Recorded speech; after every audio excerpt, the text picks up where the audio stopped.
Hey ho Pop Gengs! TikTok, aplikasi yang satu ini pasti sudah kita ketahui semua. Mulai dari zaman pas Bowo dihujat karena main TikTok, sampai TikTok jadi fenomena dunia seperti sekarang. Penggunaan TikTok pun menjadi beragam.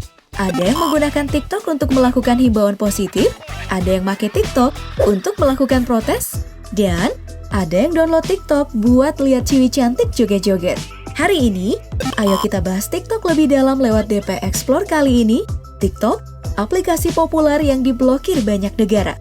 Pada DP Explore ini, kita akan membahas semuanya, mulai dari bagaimana asal mula TikTok, mengapa TikTok menjadi aplikasi populer, sampai apakah TikTok berbahaya, bagaimana asal-usul mula TikTok.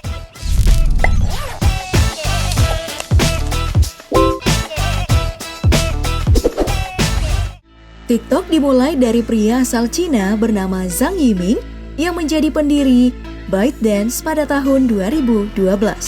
Di bawah ByteDance inilah TikTok lahir pada September 2016. Pada awal perilisannya, TikTok bernama Douyin dan hanya dipasarkan di Cina. Aplikasi ini hanya memerlukan 1 tahun untuk merajai pasar aplikasi Cina dengan menjadi aplikasi paling banyak diunduh di iOS Apple Store Cina, memiliki 100 juta pengguna, hingga menayangkan 1 miliar video perharinya.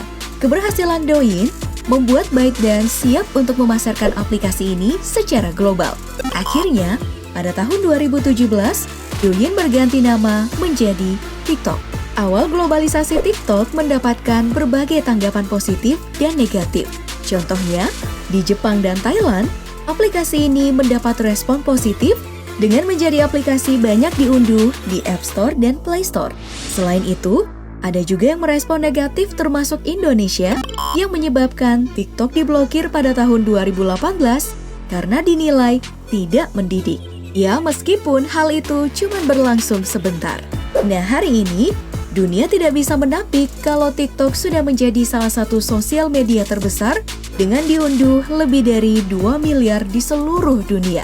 Keberhasilan TikTok ini juga membuat Kevin Mayer tergiur, lalu memilih menjadi CEO TikTok pada bulan Juni kemarin dan meninggalkan posisinya sebagai petinggi Disney. Keberhasilan TikTok juga membawa foundernya, Zhang Yiming, menjadi orang kaya ke-10 di Cina dengan kekayaan bersih mencapai 231,15 triliun rupiah. Mengapa TikTok menjadi aplikasi populer? Alasan TikTok menjadi populer tidak lain berasal dari ambisi TikTok, yaitu menjadi aplikasi video pendek paling laris dan paling kreatif. Hal inilah yang menjadi alasan TikTok memonopoli pasar dengan mengakuisisi aplikasi serupa, yaitu Musical.ly pada tahun 2017 silam. Selain monopoli pasar, TikTok juga menggunakan kecerdasan buatan atau AI. Aplikasi lain seperti Facebook, YouTube, ataupun Instagram juga menggunakan AI. Namun, tidak ada yang se-ekstrim TikTok. Kecerdasan buatan TikTok ini mampu belajar dengan cepat berkat interface TikTok yang hanya menyediakan video saja. Dia hanya mengidentifikasi durasi tonton dari penggunanya. Makin lama, artinya makin suka. Makin singkat, berarti tidak suka. Kelakuan ini kemudian digunakan untuk memilih video serupa untuk lebih banyak ditampilkan. Ya, wajar saja kalau orang berlama-lama ketika membuka TikTok. Selain aplikasinya, kemudahan dalam berkarya dan juga mudahnya seseorang untuk viral membuat TikTok makin disukai. Lewat TikTok, banyak musisi yang mendapat perhatian saat lagunya digunakan untuk background video TikTok. Atau kelahiran influencer-influencer baru dari TikTok yang bahkan membuat mereka dibayar hingga miliaran rupiah untuk sekali membuat video. Jika membandingkan TikTok dan Instagram, sejak November 2019 kemarin, TikTok sudah menyalip Instagram dalam hal total unduhan.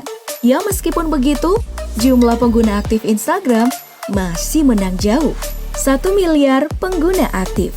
Sementara TikTok baru mencapai 625 juta pengguna aktif.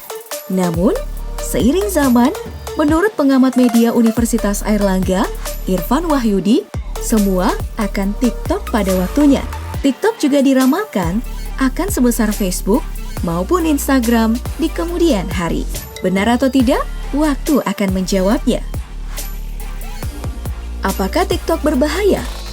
Meskipun terbilang sangat sukses dan berkembang pesat, tapi perjalanan TikTok tidak mulus-mulus amat. Isu kesehatan mental seperti sindrom TikTok sempat ramai beberapa waktu lalu. Saya bermain TikTok itu cuman buat senang-senang doang.